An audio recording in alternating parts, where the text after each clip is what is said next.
Hello, good morning. Alas 10 na dito ngayon, ng umaga, kagigising ko lang. Ngayon ay magpapakulo ako ng tubig. Yan. Iinom ako ng tubig sa umaga bago ako gagawa ng mga gawain ko. Yan. Inom tayo ng warm water every morning, daily.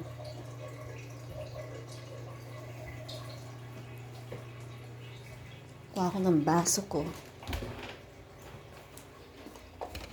Asan yung baso ko? Ayan, baso. Inom tayo ng warm water. 2 glasses dapat to eh. 2 glasses a day. Before breakfast. Meron mga benepisyo na kukuha yung pag-iinom ng tubig, ng malgamgam na tubig sa araw-araw without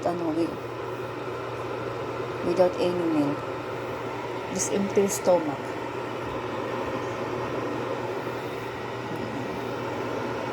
Empty stomach.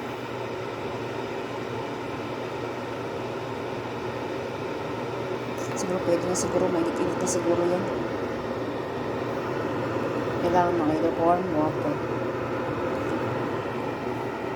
Okay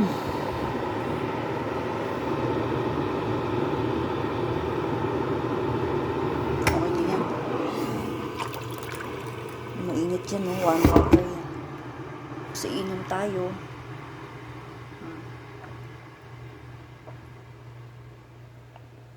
Maganda benepisyo sa katawan to eh.